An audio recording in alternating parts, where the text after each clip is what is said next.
Donc, chers amis, chers étudiants, chers doctorants, chers amoureux de la philosophie et de Spinoza en particulier, bonjour. C'est aujourd'hui donc la deuxième séance de cette cinquième année de notre séminaire Spinoza à Paris 8.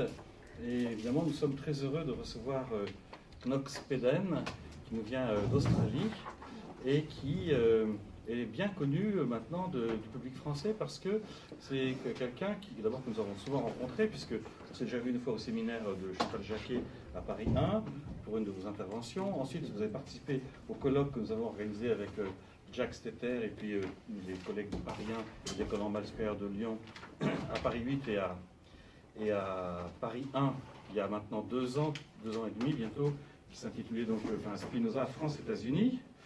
Et donc l'œuvre de Knox Peden est justement particulièrement intéressante de ce point de vue-là, puisqu'il a fait outre ces articles nombreux, son ouvrage principal que je présente là s'intitule Spinoza contra-phénoménologie, et c'est effectivement une visite de toute la pensée française donc de la seconde moitié du XXe siècle, en gros, dans ses rapports avec Spinoza, et en montrant qu'il y avait tout un courant intéressé par Spinoza qui précisément n'était pas le courant qu'on présentait comme dominant, comme étant le courant phénoménologique habituel.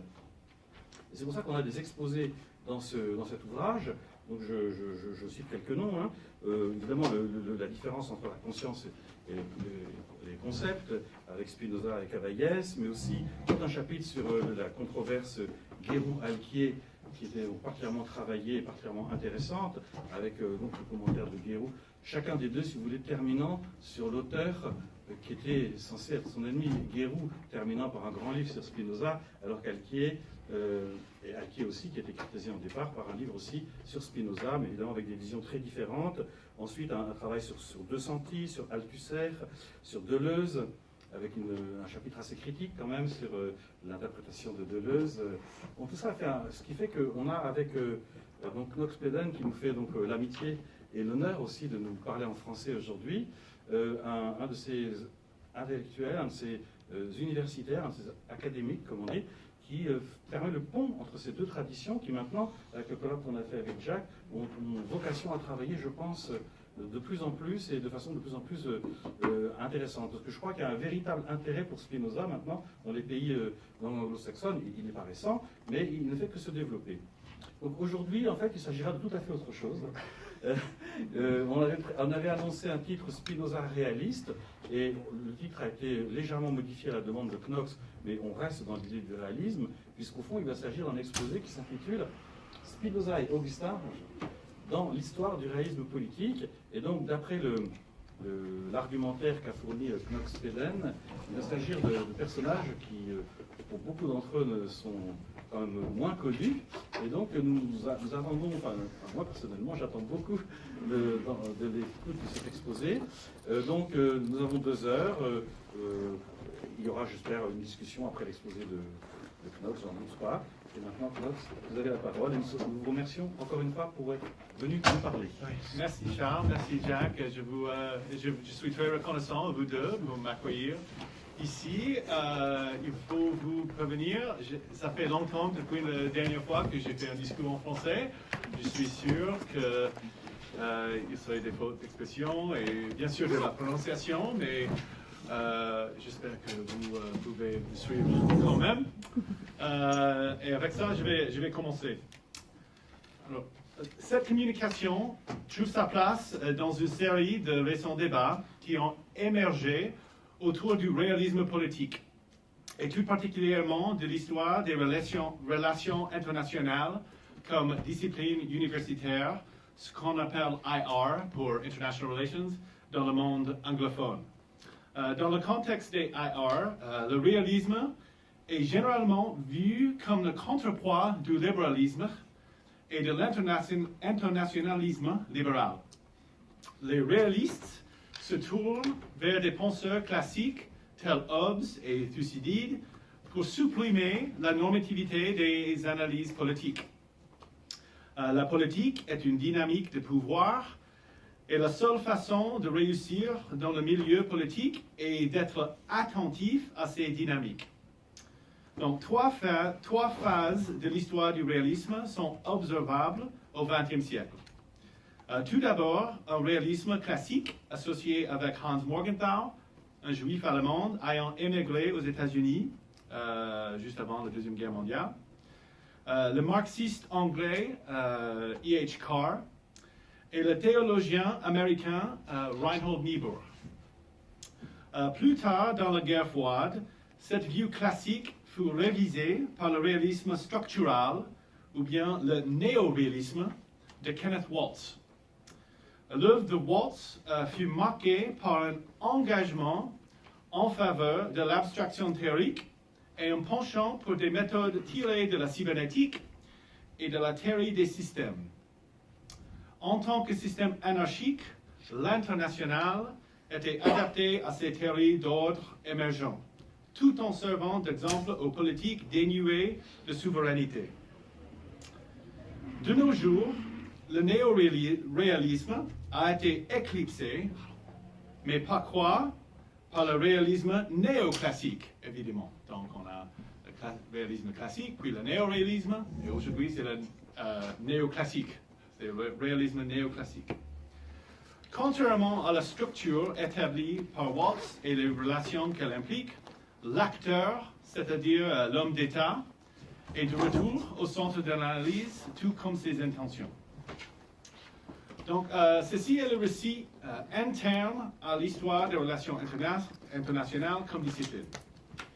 Pourtant, la principale avancée de ce révisionnisme nouveau est de situer les origines du réalisme dans l'entre-deux-guerres, dans la crise du constitutionnalisme associée à Carl Schmitt et ses thèses sur la théologie politique. L'idée ici est que le réalisme est généalogiquement compromis dès ses débuts. Même s'il a été assimilé aux normes de la pensée et de la théorie sociale américaine, le décisionnisme et l'aspect réactionnaire fondamental de l'œuvre de Schmitt restent présents dans cette pensée.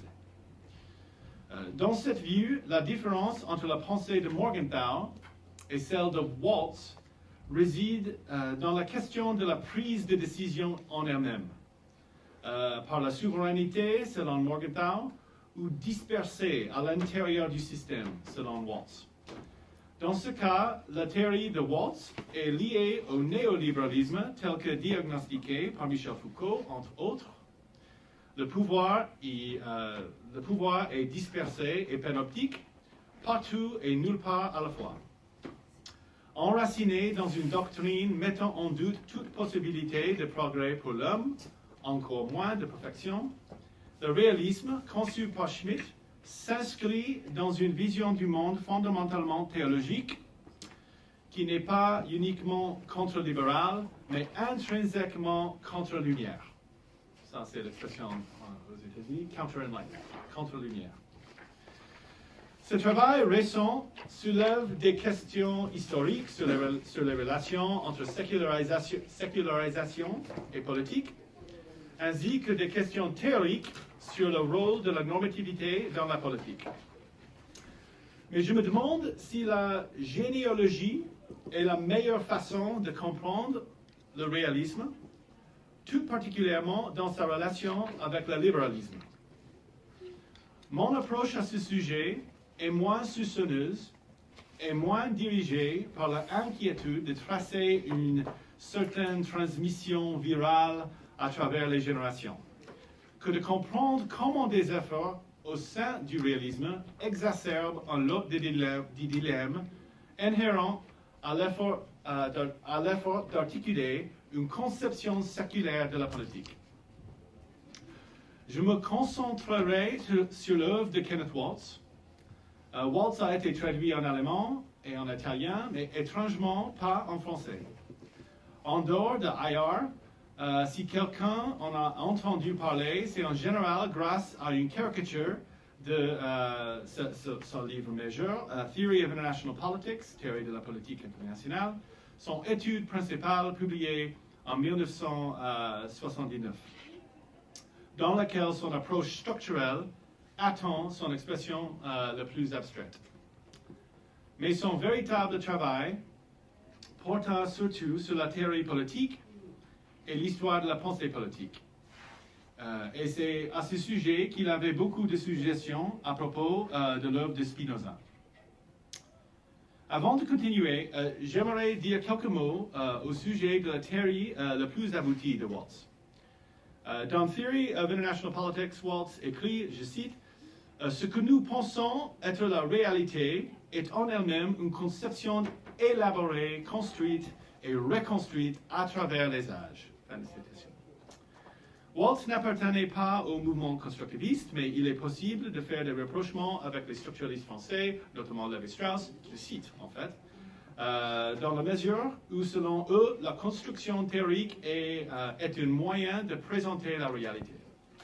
Dans cette citation, il se moque d'une idée au cœur des travaux de Descartes, tout comme ceux de Morgenthau, selon laquelle les croyances constituent la réalité et non le contraire. En revanche, Waltz aspire à situer un niveau de réalité à un degré d'abstraction tel qu'on laisse de côté les croyances et la situation ou le contexte dans une époque donnée. Le platonisme est essentiel à cette pensée, ce qui tranche fondamentalement avec une tradition qui préfère emprunter ses repères à Thucydide. Waltz écrit, je cite, « Le pouvoir explicatif est obtenu en s'éloignant de la réalité, et non pas en s'en approchant. » Fin de citation. En ce qui concerne les idiots, le scandale du néo-réalisme fut de résoudre le paradoxe de la relation du réalisme à la normativité en la supprimant. On passait d'un scepticisme perplexe au sujet de normes à une indifférence catégorique. La politique internationale est comme la loi. Waltz insiste sur le fait que sa théorie n'est pas normative. C'est pourquoi il peut suggérer que, je cite, une théorie de la politique internationale n'implique pas et ne nécessite pas davantage une théorie de la politique extérieure qu'une théorie du marché ne nécessite une théorie de l'entreprise. Quelle que soit la croyance au sujet de l'acteur étatique, la dynamique se fait en fonction d'éléments de pouvoir quantifiables qui peuvent se traduire en richesse matérielle, elle-même un composé variable de facteurs naturels et technologiques. Si la notion n'avait pas déjà été utilisée, la théorie de Waltz sur la politique internationale aurait pu être décrite comme étant une théorie matérialiste de l'histoire, non pas à cause de, mais plutôt grâce au rationalisme écrasant qui la forme. De nos jours, avec le réalisme néoclassique qui domine, le néoréalisme semble de plus en plus obsolète dans le milieu des arts. Pourtant, le néoréalisme de Waltz fut remis en question dès sa conception. En effet, le terme néoréalisme a été inventé lors d'une attaque cinglante de l'ouvrage Theory of International Politics, publié en 1984. Dans un article qui s'intitule The Poverty of Neorealism, la misère du néoréalisme, Richard Ashley imite la misère de la théorie, polémique soulevée par E.P. Thompson contre le marxisme althusserien, lequel rendait hommage au renversement ironique des idées de Proudhon par Marx dans La misère de la philosophie. Ashley y accusait Waltz de la même litanie de péchés que Thompson attribuait à Louis Althusser, avec la même exagération. Là où Thompson voyait dans l'althusérianisme du stalinisme en théorie, Ashley voyait dans le néoréalisme de Waltz l'apparition, et je cite, d'une idéologie qui anticipe, légitimise et dirige un projet totalitaire de dimension globale, la rationalisation de la politique mondiale. Fin de citation. La ressemblance entre Waltz et Althusser discernée par Ashley n'est pas accidentelle, même si elle laisse Waltz déconcerté. Ce qui rend cette ressemblance plausible est le spinozisme commun aux deux pensées. Tout comme Althusser, Waltz avait une vision de la politique telle une sphère définie par ses relations. Et tout comme un marxiste ne fait aucune distinction entre le national et l'international, Le réaliste conçoit la politique des relations internationales comme antérieure à la loi, si ce n'est constitutif à la loi. L'ironie de l'exemple de Waltz est que Theory of International Politics est un ouvrage spinoziste. Mais ses premières œuvres, en prise avec Spinoza, ne signalent pas explicitement sa dette à un niveau métaphysique. L'ambiguïté du traitement de Spinoza par Waltz nous offre une perspective nouvelle sur les relations entre sécularisation et réalisme. Le point fort de ce nouveau révisionnisme dont j'ai parlé avant est l'idée que le réalisme est théologique au fond. Parce qu'auparavant, le réalisme dans son amoralité présumée apparaît comme fondamentalement antireligieux et de ce fait séculier. Donc, Machiavel et Hobbes, les modèles du réalisme moderne, sont athées selon la conception contemporaine. Et si Thucydide n'est pas athée, il n'est certainement pas chrétien, en raison de l'époque à laquelle il vivait. Mais le canon réaliste est une invention du XXe siècle, et parmi les textes essentiels à sa création, figure un des essais les plus connus de Reinhold Niebuhr, un essai qui s'intitule « Le réalisme politique de Saint Augustin », Augustine's Political Realism. Dans cet article, nous y apprenons que, je cite, « Saint Augustin était, par consensus général, le premier grand réaliste de l'histoire occidentale. » Fin de citation. Cependant, aucune référence n'est fournie, évoquant ainsi le consentement auquel le théologien américain aspirait. Et si Augustin et Machiavel appartiennent sans équivoque à la même tradition, distinguer ce qui est religieux de ce qui ne l'est pas dès d'abord de l'enquête, cela ne me semble pas être une façon très habile de procéder. Donc, examiner le rôle joué par Saint Augustin dans le réalisme moderne nous permet cependant une nouvelle approche de ces problèmes, de même qu'une façon neuve d'aborder les travaux de Waltz, tout particulièrement les comparaisons qu'il fait entre Augustin et Spinoza dans son livre Man, the State and War, L'homme, l'État et la guerre. Son premier livre publié en 1959, 20 ans avant Theory of International Politics. En effet, si nous rapprochons les trois figures analysées dans le reste de cette communication, Augustin, Waltz et Spinoza, nous sommes amenés à voir que l'intégrité du réalisme en tant que tradition dépend en grande partie des efforts faits pour remettre en question le providentialisme au cœur du libéralisme. Cela signifie que le réalisme est à la fois une théorie politique et une théorie historique. Voir dans les Lumières tant une période historique comme projet, un programme, me paraît ici symptomatique. Je soutiens qu'une grande part des incohérences que les sceptiques discernent dans le travail de Spinoza ou bien de Waltz peut être liée à leur incapacité à exprimer en termes normatifs leur description réaliste. Un auteur critique a récemment avancé que Waltz a cherché à rendre le réalisme acceptable pour les libéraux, mais que ses bases normatives restent mal pensées et mauvaises. Augustin avait ses propres raisons. Il nous incombe donc d'obtenir un peu plus de clarté sur son point de vue avant de nous concentrer sur le rôle qu'il joue avec Spinoza dans le traitement de Waltz.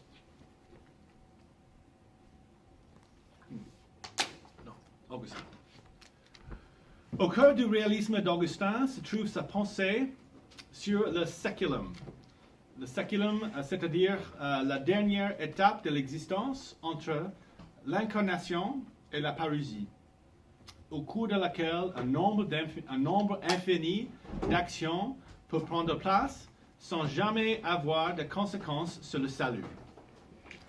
En règle générale, la philosophie de l'histoire liée aux théories from IR, des IR, se heurte à l'antinomie entre le linéaire et le cyclique. Là où le libéralisme voit un progrès, le réalisme voit une répétition. Augustin ne voit ni l'un ni l'autre. Son conception du temps n'est pas linéaire, mais elle n'est pas cyclique non plus, dans la mesure où pour lui, la répétition, bien que possible, n'est pas garantie. La civitas terrena, dans la lecture que Reinhold Niebuhr a fait d'Augustin, et je cite Niebuhr, constamment sujet à un armistice fragile, négocié entre des forces en conflit, avec le risque que les disputes de faction puissent déboucher à tout moment sur une insurrection cinglante. Même en prenant en compte les anachronismes, la distinction entre le national et l'international est inapparente dans la cité terrestre d'Augustin, cité dans laquelle la paix importe avant tout. La paix est le but auquel aspire la cité de Dieu, comme la cité terrestre, même s'il s'agit d'un moyen en vue d'une fin dans le premier cas et d'une fin en elle-même dans le second. Malgré ses besoins communs, le factionnalisme est omniprésent, parce que, je cite, le désir des hommes n'est pas, c'est citation d'Augustin, le désir des hommes n'est pas qu'il ne devrait pas y avoir de paix, mais qu'il devrait y avoir le genre de paix qu'ils souhaitent. Le but de la cité de Dieu était double. Tout comme il cherchait à faire l'apologie de la religion chrétienne, le chef-d'œuvre d'Augustin cherchait à disculper l'Église de sa responsabilité dans le déclin puis la chute de Rome. Mais il combattait également les groupes hérétiques qui voyaient dans ces chutes un signe de la fin des temps. R.A. Marcus, un scholar sur Augustine, décrit ainsi l'importance de la critique augustinienne du millénarisme ou chiasme comme ci, et je cite. Sa critique met en évidence l'un des ressorts fondamentaux de sa conception de l'histoire. Selon lui, depuis l'arrivée du Christ jusqu'à la fin du monde, l'histoire est homogène. Elle ne peut pas être définie en fonction des modèles tirés de l'histoire sacrée. Elle ne peut plus contenir des tournants décisifs ayant un sens dans l'histoire sacrée. Chaque moment de l'histoire peut avoir une explication unique et mystérieuse dans le tableau divin des faits et des gestes des hommes, ainsi que de leurs souffrances, mais c'est une explication pour laquelle Dieu ne fournit pas d'explication. Fin de citation. L'histoire ne prend pas d'autre sens dans cette vision augustinienne. Même si une grande partie de l'œuvre d'Augustin est utilisée pour articuler la relation étrange qui unit les deux cités, à la fois séparées mais aussi coexistantes, le saculum n'est à aucun moment jugé important au sens suprême. Tout ce qui est connu de cette cité terrestre se limite à cette sphère. Nous nous livrons des détails que sur cette sphère. Comme Augustin a dit, les seules pistes au sujet de l'histoire sacrée se trouvent dans la Bible. En fait, c'est Marcus qui a dit ça, en paraphrasant Augustin. Ce qu'il faut retenir ici, et l'intérêt principal de Reinhold Niebuhr pour Augustin, est que rien de ce qui se passe dans la cité terrestre n'atténue la réalité du péché originel. Aucune action qui se passerait dans ce monde ne pourrait éliminer cette caractéristique humaine. Mais ceci ne pousse pas au désespoir, vu que le monde lui-même n'est pas une solution à ses défauts originels, ni même ne pourrait prétendre l'être. Niebuhr observe que la pensée séculaire, je cite Niebuhr, la pensée séculaire a des difficultés à saisir le réalisme d'Augustin sans tomber dans le cynisme ou à éviter le nihilisme sans tomber dans la sentimentalité.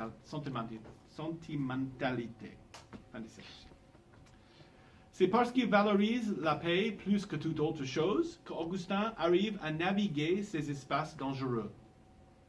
L'Empire est théologiquement neutre. Une telle vue est un affront à n'importe quelle vision politique qui voit dans la justice le seul but de l'action politique. Donc cette description nous permet de comprendre l'intérêt d'Augustin pour les penseurs sceptiques du providentialisme libéral, sans oublier les aspirations utopiques du communisme et du fascisme. La guerre pour mettre fin à la guerre n'est pas un concept auquel Augustin se serait rallié. Mais c'est cette source d'inconfort que Niebuhr était prêt à explorer. La vision de l'histoire, comme étant exempte de fin ultime, s'appuie sur une vision selon laquelle les fins ultimes ne peuvent être que non historiques de nature. Des centaines de pages de la Cité de Dieu sont consacrées aux énigmes métaphysiques émanant de la coexistence de la Cité de Dieu et de la Cité de l'homme. C'est pourquoi il est tentant de lire quelqu'un comme Nietzsche comme étant une version laïque, pour ne pas dire simplifiée d'Augustin, et de voir la volonté de puissance comme une catégorie plus moderne et basique qui rend compte de ce qui impliquait le péché originel. Et c'est quelque chose qu'on dit dans cette discipline, que Nietzsche c'est la même chose qu'Augustin, volonté de puissance c'est la même chose que péché originel, ce qui est tout à fait fou à mon avis. Il faut garder la cité de l'homme et se débarrasser de la cité de Dieu. Cette vision de la sécularisation est ce que le philosophe Charles Taylor appelle un récit de soustraction. Nous conservons ce que nous semble correct dans l'ère prémoderne et nous en retirons ce qui a été discrédité et jugé sans valeur. Le problème ici réside dans le fait que c'est le croyant, ici le chrétien, qui a donné cette vue séculaire de l'histoire.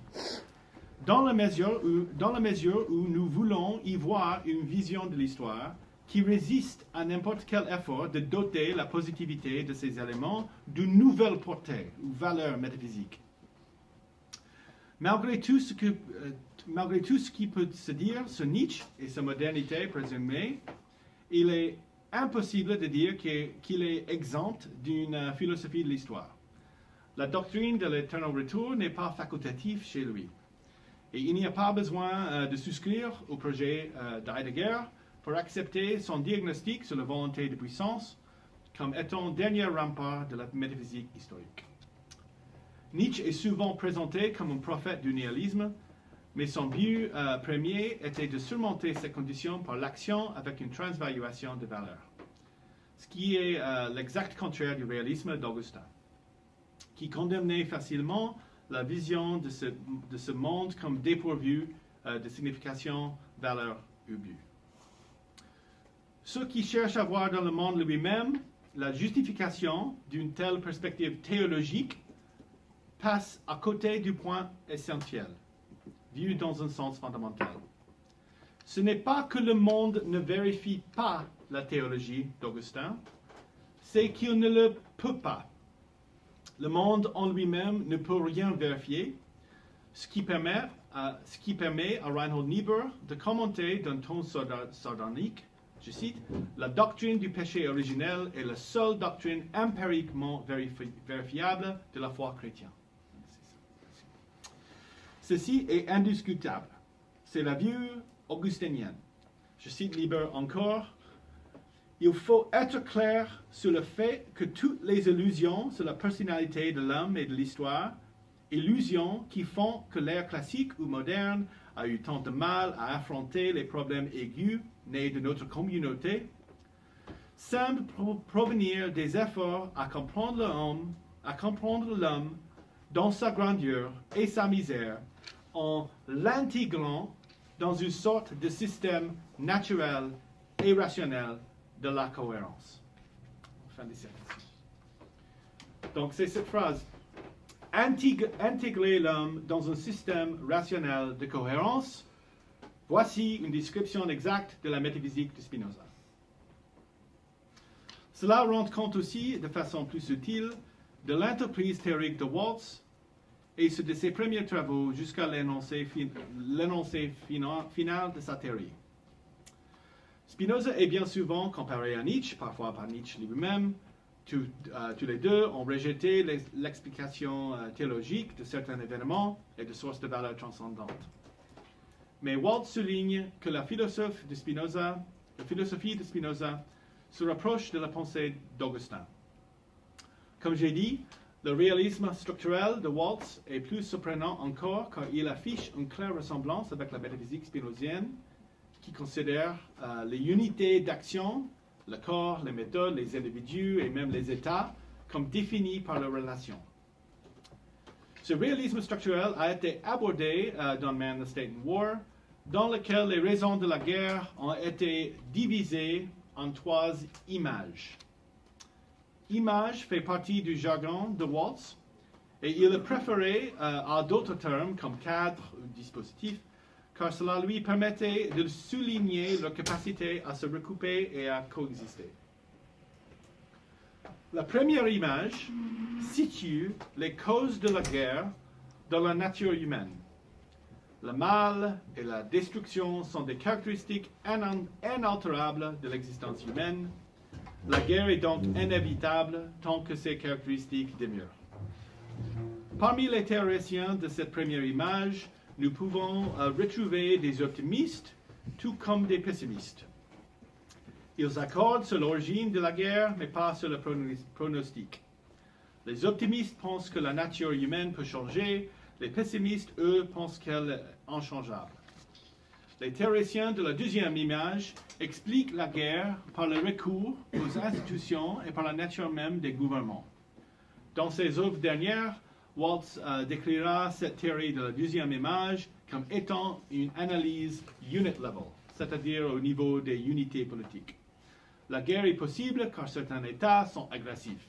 Si l'État était mieux organisé et pourvu d'un bon gouvernement, il y aurait moins de conflits. Le chevauchement entre les images est donc visible ici. Ces images peuvent se mélanger. Et c'est le cas dans ce qu'on appelle aujourd'hui la théorie de la paix démocratique. C'est l'idée que les pays démocratiques ne se conflient jamais. La troisième image situe les causes de la guerre dans le système lui-même, dans ses aspects relationnels. Un État bien organisé et peuplé seulement de saints pourrait agir afin de précipiter une guerre en tant que réponse rationnelle à la distribution du pouvoir dans le système international. C'est sur cette image de Man, the State and War que se base le prototype de réalisme structurel présenté par Waltz dans Theory of International Politics. Et pourtant, Man, the State and War embrasse aussi la théorie politique classique. L'héros de ce livre est Rousseau, que Waltz considère comme un théoricien de la troisième image, s'inspirant des écrits de Rousseau lui-même sur l'état de la guerre et de sa métaphore sur la chasse aux cerfs. La deuxième image, qui présente un lien causal entre la politique intérieure et extérieure, s'appuie sur la tradition libérale de Kant à Mill, ainsi que sur le socialisme. La première image repose sur un grand nombre de penseurs, mais 4 sont primordiaux. Waltz écrit que, je cite, « L'attribution des mots politiques à une nature fixe de l'homme définie en termes d'une probabilité inhérente pour le mal et pour le bien est un thème qui réapparaît constamment dans la pensée d'Augustin, de Spinoza, de Niebuhr et de Morgenthau. » Fin de citation. Ce sont les penseurs que Waltz estime être suffisamment proches pour être désignés comme un collectif. C'est un jugement assez hétérodoxe et offensant pour les sensibilités historiques. 2 d'entre eux sont célèbres pour leur apologie chrétienne à des siècles d'écart. Le troisième est un penseur central du réalisme classique dans sa forme moderne, mais où peut-on caser Spinoza dans cette liste? Mais Waltz n'est pas le seul. Plusieurs réalistes classiques considèrent Spinoza comme l'un des leurs. Dans un livre qui s'intitule The 20 Years Crisis, E.H. Carr cite régulièrement Spinoza comme intermédiaire entre Hobbes et Machiavel d'un côté et Hegel de l'autre. Le concept spinozien de droit naturel implique que toute notion viable de justice dépend de l'existence d'un État et de ses lois particulières et positives. Mais il maintenait tout de même qu'une promesse liée seulement dans la mesure où elle était estimée utile. Les lois et contrats ont leurs racines dans le pouvoir, tout comme ils en sont des instruments interchangeables. De manière similaire, Georg Schwarzenberg a tiré l'épigraphe de son étude Power Politics, a Study of World Society, publiée en 1964, du traité politique de Spinoza, dans lequel Spinoza insiste qu'il ne faut ni rire ni pleurer au sujet de l'action humaine, mais qu'il faut la comprendre. Dans une de ses déclarations théoriques les plus importantes, Henry Kissinger voit en Otto von Bismarck un partisan de la pensée de Spinoza.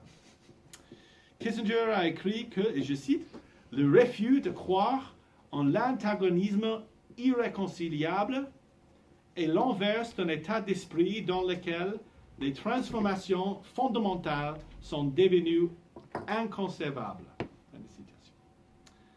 La formule de Kissinger semble ici transmettre la vision d'une politique indifférente au consensus et dotée d'une capacité à créer de nouveaux ordres. L'univers politique de Spinoza était déterminé sans pour autant être harmonieux et était transformable sans être contingent. Le gros poisson mange le petit poisson par nécessité, ce qui ne le rend pas moins radical une transformation dans l'ordre des choses.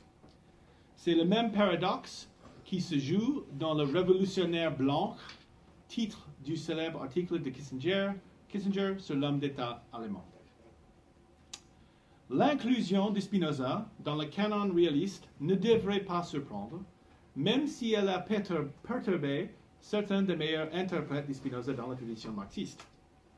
Il y a d'ailleurs de nombreux indices textuels.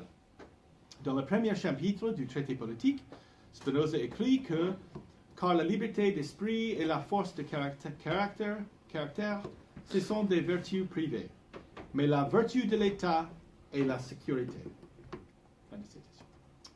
Il est vrai que dans le Tractatus Theologico-Politicus, il suggère que le but ultime de l'État est la liberté, mais cela ne pose aucun problème d'interprétation si l'on comprend la sécurité de l'État comme étant la condition préalable à la recherche de la liberté, ce que Spinoza fait vraisemblablement. Cette prise de position est en accord avec la tendance réaliste à mettre la paix avant la justice comme but de toute action politique. De la même façon, Spinoza insiste sur le fait que ceux qui croient que la multitude peut être incitée à vivre en suivant les préceptes de la raison sont prisonniers d'un mythe. Cet aspect de la pensée de Spinoza est ce qui induit Waltz à le décrire comme une théoricien pessimiste de la première image. La nature humaine est inchangeable et de ce fait, la guerre continuera à exister. Waltz suggère que la caractéristique distinctive de Spinoza est qu'il voit la passion comme étant à la base de la corruption. Pour lui, elle atténue et dévoie la raison. La passion fait ça. Alors qu'Augustin, Niebuhr et Morgenthau estiment que l'être humain dans son entier en est la source. Waltz écrit, et je cite, « Malgré cette différence, l'accord de base reste valide, car chacun d'entre eux relie les mots politiques aux défauts humains. » Et c'est pour cet argument que Waltz ennuie les spécialistes de Spinoza. En effet, pour les spinozistes, parler des défauts n'a pas de sens. Au centre de la théorie de la substance se trouve la revendication de la nécessité métaphysique qui s'obtient à travers l'existence. Dieu ou la nature, Deus sive natura, dans la formule célèbre de Spinoza. Les événements se déroulent selon une loi naturelle qui ne se distingue pas du décret éternel de Dieu. De plus, dans la définition 6 du livre 2 de l'éthique, Spinoza nous dit que, par réalité et perfection, j'entends la même chose. Dans Man, the State and War, Waltz traite Spinoza comme un psychologue et semble oublier la métaphysique. Là encore, malgré les rapprochements que l'on peut faire entre cette métaphysique et les travaux de sa maturité. Nous devrions quand même résister à la tentation de traiter les premiers comptes rendus de Waltz au sujet de Spinoza comme des méprises. Chacun trouvera dans Spinoza ce qu'il recherche, et ce, indépendamment de son appartenance métaphysique. Ses pensées sur la psychologie humaine ont fait partie de la lecture de Spinoza depuis longtemps. En outre, qualifier une lecture d'inadéquate est le meilleur moyen de passer à côté de ce qu'elle essaie de faire passer. L'approche surprenante de Waltz, tout particulièrement lorsqu'il associe Spinoza à Augustin et Niebuhr, fournit une approche de la laïcité de Spinoza et par là même de sa contribution à un réalisme supposé laïque. L'équivalence que Spinoza a établie entre Dieu et la nature a divisé ses exégètes tout au long de l'ère moderne.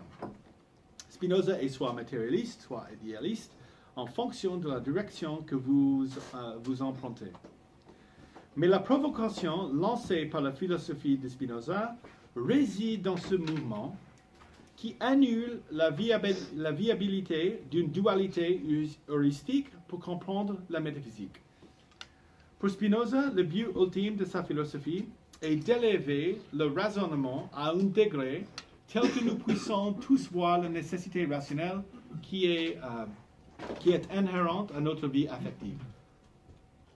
L'intelligibilité n'est pas étrangère à l'affect, même si nous avons besoin d'être instruits dans l'art de raisonner de Spinoza pour que cette intelligibilité devienne apparente.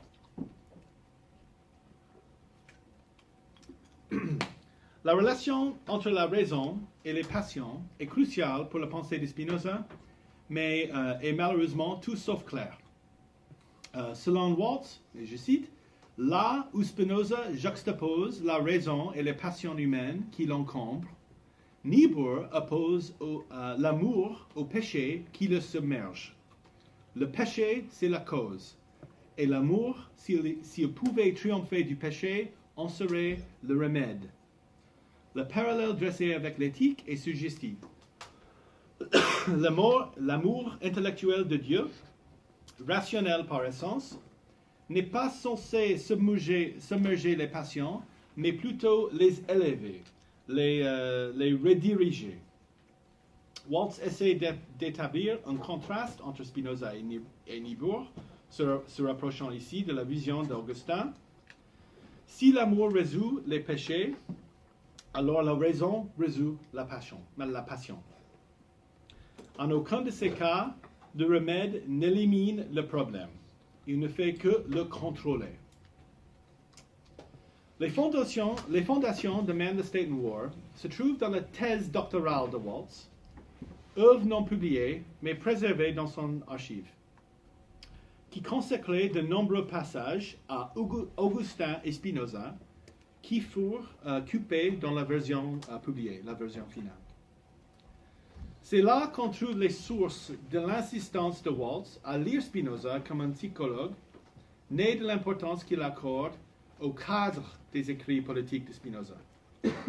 Quand Waltz écrit, je cite, « Spinoza revendiquait pouvoir tout expliquer en référence à des facteurs psychologiques », il faut y voir ici un aperçu superficiel de cette revendication de Spinoza, à la fois dans son traité théologique politique et son traité politique, de pouvoir prendre la nature humaine comme elle est et non pas comme nous aimerions qu'elle fût.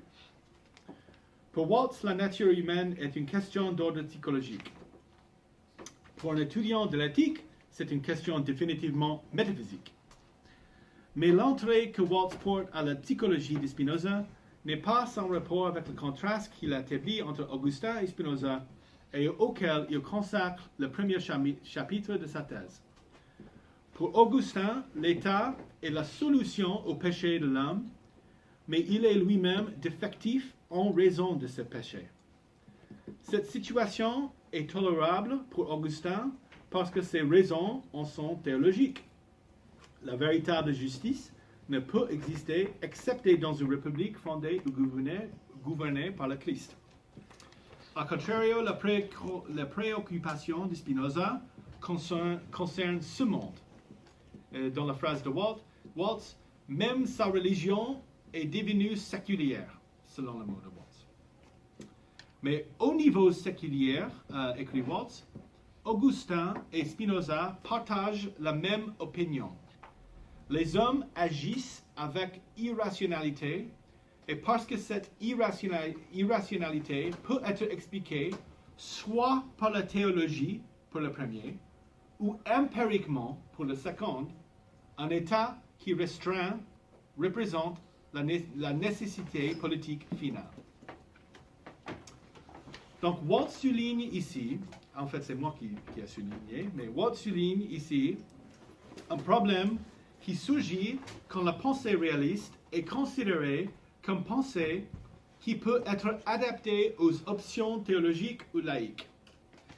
Augustin et Spinoza tiennent évidemment à représenter le même phénomène. Le fait est qu'ils sont d'accord sur la nature du phénomène, la capacité infinie de l'homme de faire le mal.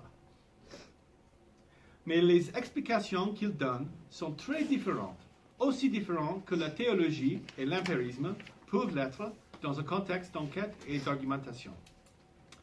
La désinvolture de la référence de Waltz à cette alternative peut cependant être trompeuse. En effet, la plupart de l'analyse faite de Spinoza dans ce texte est réservée aux rapports tendus qui surgissent au sujet du droit naturel, c'est-à-dire un droit sans auteur absolu. Je cite Waltz, pour Spinoza, la fin de chaque action est la préservation de son auteur. Les lois de la nature sont des simples déclarations de ce que cette finalité exige logiquement. Le droit naturel, une déclaration de ce qu'il permet logiquement. Fin de citation. Autrement dit, chez Spinoza, les énoncés permissifs sont tout simplement descriptifs. C'est cet élément purement descriptif qui invite Waltz à décrire Spinoza comme un théoricien de la politique internationale. Aussi insouciant que Waltz pouvait l'être au sujet de l'anachronisme de cette expression, il est nécessaire de reconnaître que c'était pour lui un synonyme théorique d'anarchisme. En effet, Theory of International Politics est une théorie de l'anarchie.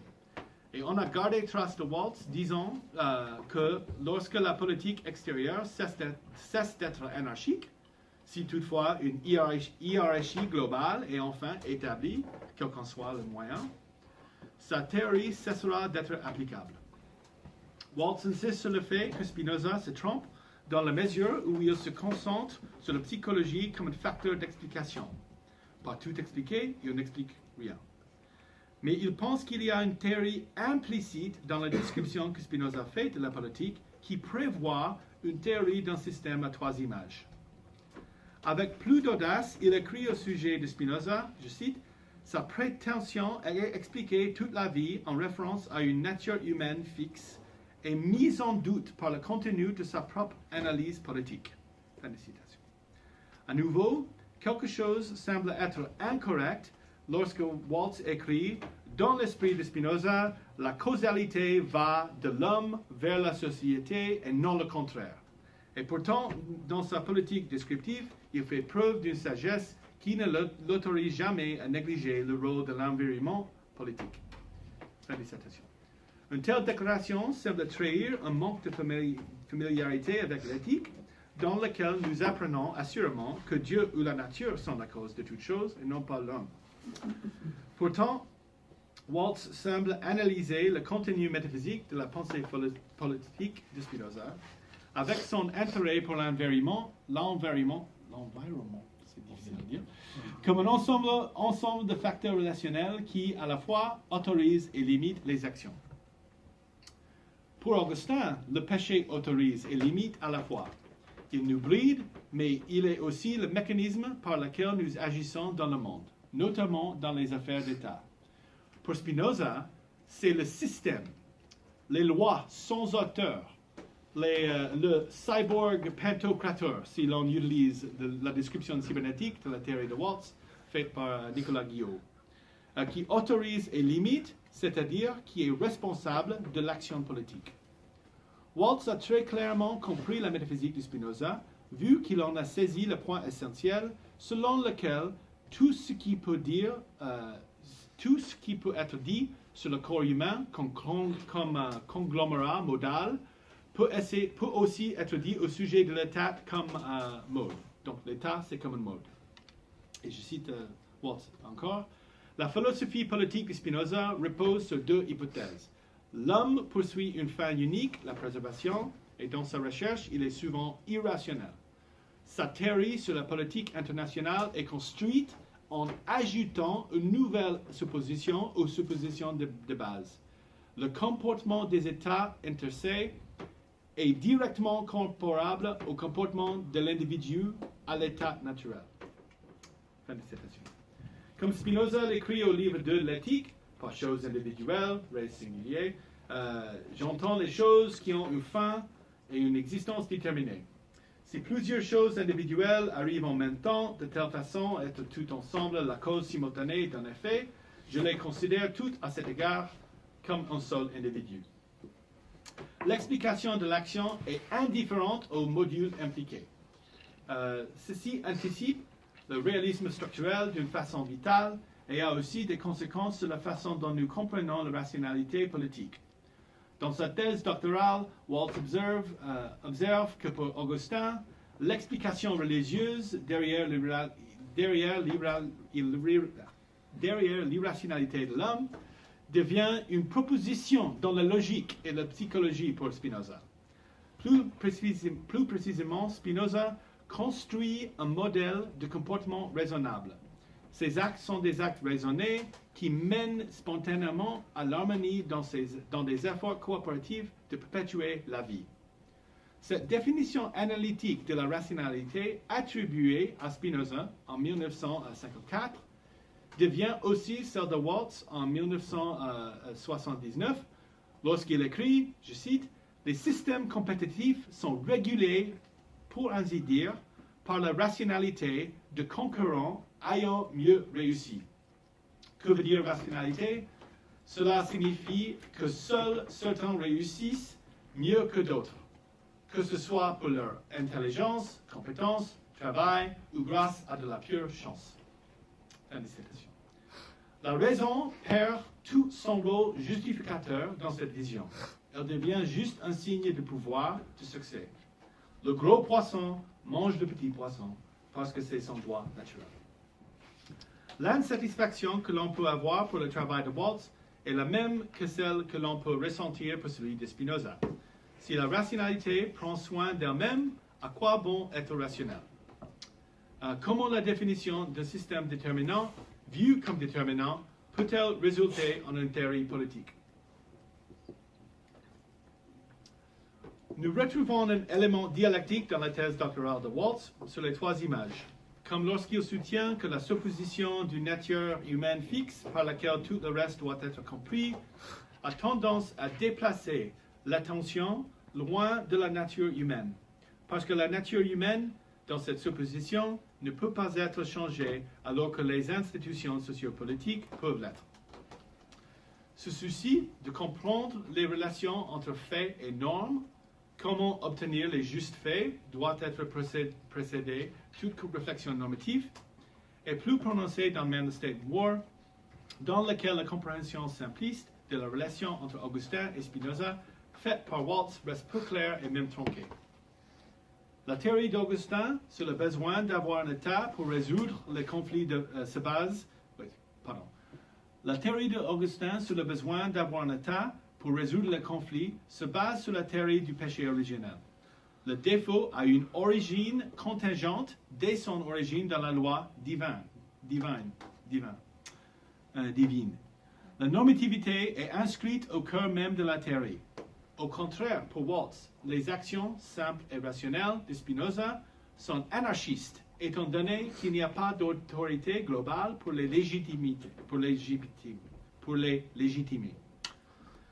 La raison qui est inhérente à la nature, livrée à ses propres moyens, laisse à croire qu'elle le fera. Vision longuement discutée dans Theory of International Politics et défendue avec vigueur dans les écrits de Waltz après la guerre froide.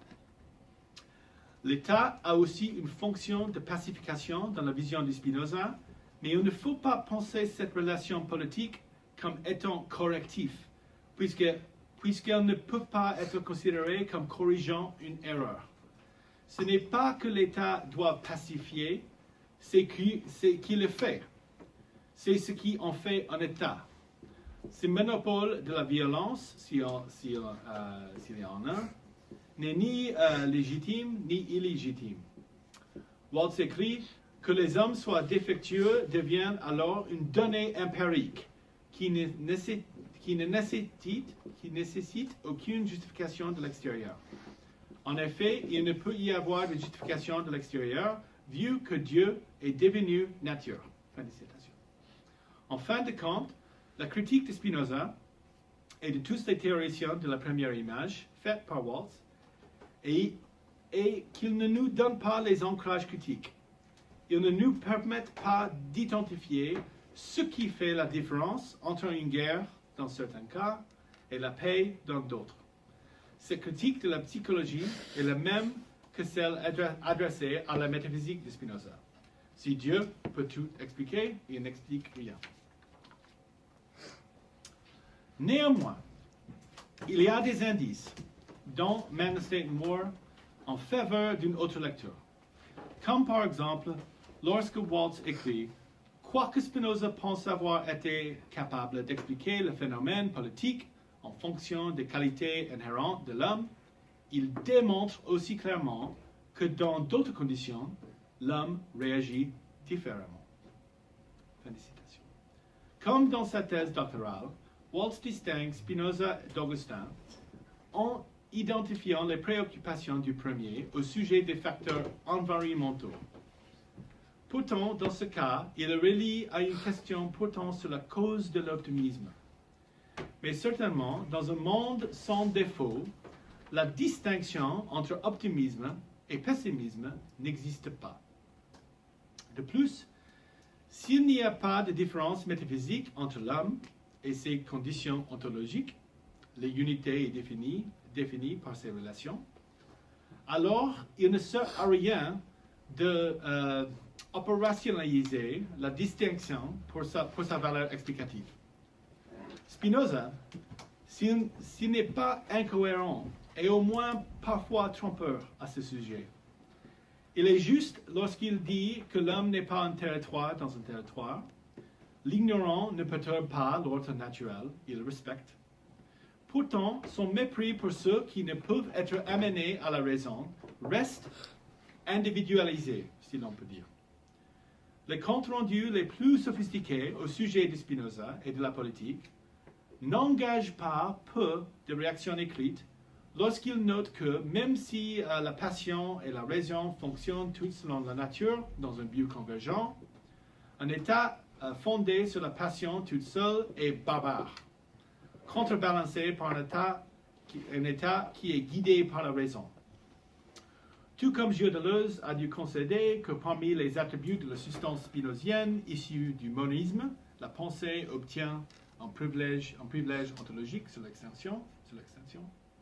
De même, Étienne Balibar remarque qu'une forme de travail intellectuel permet à l'utilisation primaire d'être corrigée lorsque nous avons affaire au premier ordre, le savoir impressionniste de la multitude. Augustin ne s'intéressait pas à la pacification approuvée par la raison ou à n'importe quelle autorisation démocratique et rationnelle. Il avait très clairement autre chose en tête.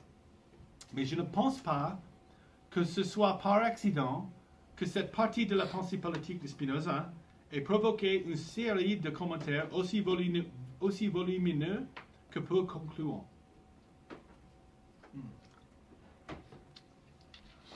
Cette tension qui émerge de la discussion de Waltz a pour origine l'exemple de Spinoza. Ceci nous invite à nous demander ce qui sépare l'éthique politique naturalisée de Spinoza de la doctrine d'Augustin sur le péché originel, ce qui est une autre façon de découvrir ce qui est vraiment à l'œuvre ou est en jeu dans la distinction informelle que Waltz fait entre le théologique et l'empirique. La question est naïve, peut-être, mais elle est aussi soulevée par le traducteur et le chercheur principal de Spinoza, Edwin Curley, lorsqu'il suggère que la critique de Spinoza de la doctrine dans le traité politique la doctrine de péché originel dans le traité politique est exagérée et que Spinoza lui-même semble lui accorder de mauvaise grâce une certaine vérité. Les enjeux sont clairs quand une critique familière, libérale et marxiste du réalisme politique souligne que le scepticisme de ses adhérents envers la perfectibilité de l'homme ou de la pensée sociale utopique est irrémédiablement gâché par une croyance au péché originel. Encore une fois, comprendre ce qui sépare précisément les vues de Spinoza de celles d'Augustin exprime ce qui constitue une compréhension de la politique laïque, sinon sécularisée. Dans le traité politique, Spinoza est sûr que les hommes sont dirigés plus par un désir aveugle que par la raison, mais aussi que l'ordre naturel et le pouvoir sont déterminés par n'importe quelle envie qui détermine leur action et s'efforce de les préserver. Augustin a sa propre version du conatus lorsqu'il affirme que, et je cite, « la simple existence est désirable en vertu d'une sorte de propriété naturelle ». Dans une discussion frappante, tout du moins dans un contexte de préjugés modernes, Augustin insiste sur le fait qu'un misérable préférait la misère perpétuelle et éternelle à une vie mortelle dans un état amélioré. Mais il estime aussi que la rationalité est une fin en elle-même. Et je cite Augustin, « N'importe qui préférait conserver ses esprits tout en étant triste, plutôt que de perdre la raison mais être heureux. » Cette raison est pour Augustin une sorte de lumière, une lumière immatérielle. C'est ce qui nous permet de voir l'ordre de la nature et de situer la place du péché. Le livre 11 de la Cité de Dieu indique que, je cite, « Pourtant l'esprit de l'homme, le lieu naturel de sa raison et de sa compréhension, est lui-même affaibli par les fautes qui l'obscurcissent depuis longtemps. Il est trop faible pour s'associer à cette lumière immuable et l'apprécier. Il est trop faible pour ne serait-ce que supporter cette lumière. » Fin de citation. Ces fautes sont analogues aux défauts de Spinoza, qui empêchent certains de supporter une vie de raison pour en récolter sa récompense. Pourtant, la métaphysique interdit le discours du défaut. Cela signifie qu'en ignorant la doctrine du péché originel, Spinoza est face au problème de trouver un compte alternatif. Péché, c'est une action qui ne peut pas être faite avec raison, écrit Spinoza. C'est contre nature, mais seulement dans un sens particulier. C'est-à-dire qu'une personne ne peut pécher contre une entité, mais seulement contre elle-même. Dans son explication alternative de la chute, Spinoza se demande si le diable a trompé Adam, qui a trompé le diable. Spinoza propose qu'il soit admis que le premier homme n'avait pas le pouvoir de raisonner convenablement, de raisonner tout court, et c'est cela qui explique le péché originel. Non un défaut, un échec, ni même un mauvais choix. L'enjeu ici est une question de blâme et la place du blâme dans la politique. Le mépris de Spinoza pour les esprits plus faibles est apparent, mais sa métaphysique insiste sur le fait que les esprits plus faibles font partie de l'ordre naturel. Et ce qui se trouve dans l'ordre naturel ne peut pas être blâmé d'exister, si c'est simplement de cette façon. Par contre, la proposition d'Augustin au sujet du péché originel est la composante clé de sa doctrine sur la liberté. Nous pouvons pécher parce que nous sommes libres. C'est aussi parce qu'il y a une fin que la liberté est possible. La création en dépend. Dans la vision d'Augustin, nos actions peuvent être justifiées, mais pas par nous. Dans celle de Spinoza, elles ne peuvent pas être justifiées du tout.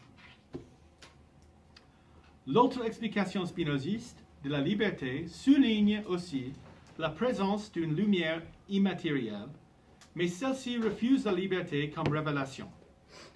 Il dit que la liberté ne supprime pas la nécessité de l'action, elle l'adopte. Mais ceci est Spinoza, jouant sur la sémantique de la nécessité, sa valence explicative et normative, et présentant tous les dilemmes ayant marqué le réalisme politique laïque au XXe siècle. Le péché est plus une raison pour faire de l'homme un esclave plutôt qu'un homme libre, écrit-il contre Augustin. Mais afin de devenir libre, ne doit-on pas être un esclave avant tout, ou dans le premier cas? Et est-ce que l'éthique de Spinoza, son livre et l'ensemble de ses principes, n'est-ce pas précisément un mécanisme d'émancipation visant à nous libérer de nos liens? Cela entraîne la question, pour conclure, si Spinoza, plus que quiconque, est incapable de détacher sa métaphysique de celle d'Augustin, quelle vision politique est viable sans inclure quelque chose que nos contemporains regrettent de toujours de lire comme proche du péché originel?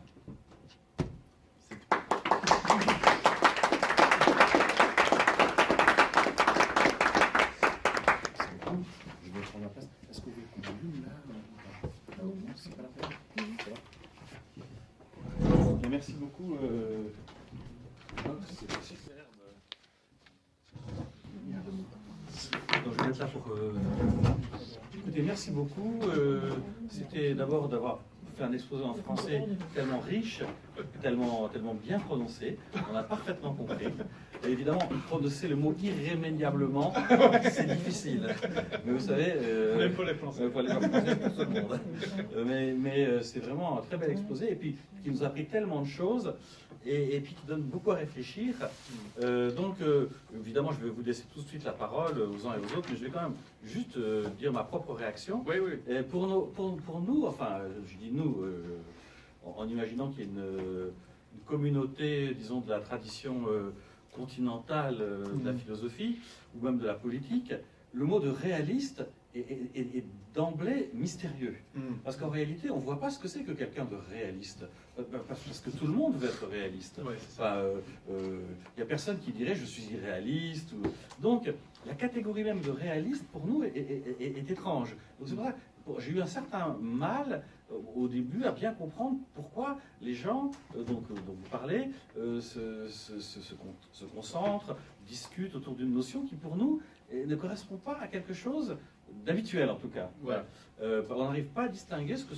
Alors ensuite, progressivement, les choses se sont bien éclaircies, et notamment avec toutes ces références au traité politique, c'est-à-dire effectivement cette parole où Spinoza dit je ne vais pas prendre les hommes, je vais prendre les hommes tels qu'ils sont, Ouais. et non tels qu'on voudrait qu'ils soient, et puis je ne vais pas faire une politique bonne pour l'utopie, mais je vais faire une politique digne des hommes tels qu'ils sont. Donc ça, effectivement, là, on a une position, si on veut, réaliste, c'est-à-dire je ne vais pas vivre dans la chimère, et puis donc on peut rajouter à cela l'idée qu'il ne veut pas corriger les gens.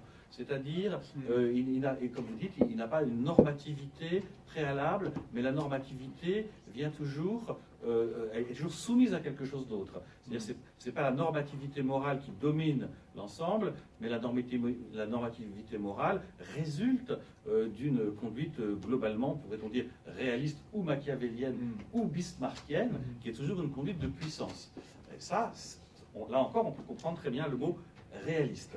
Et donc, bon, les choses étaient très très claires, mais je voulais quand même, peut-être parce qu'on va parler du réalisme en métaphysique, ou en ontologie, ou en politique, je ne sais pas quelles seront vos questions, souligner aussi que quand on lit Spinoza, c'est vrai qu'on a cette sensation d'être dans un monde réaliste, si on veut, mais en même temps, on ne peut pas s'empêcher aussi d'avoir la sensation contraire.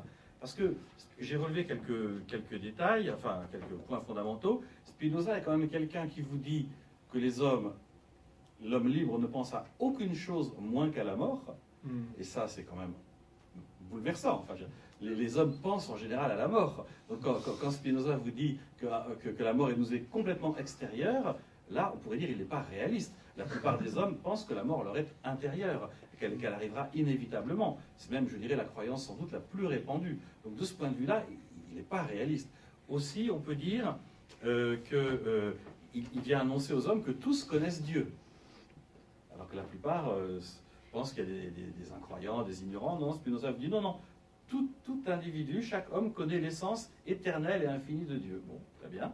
Et puis, il fait aussi de la démocratie le pouvoir absolu, imperium absolutum, ce qui déjà à son époque était d'une certaine façon irréaliste. Et donc, il y a chez Spinoza,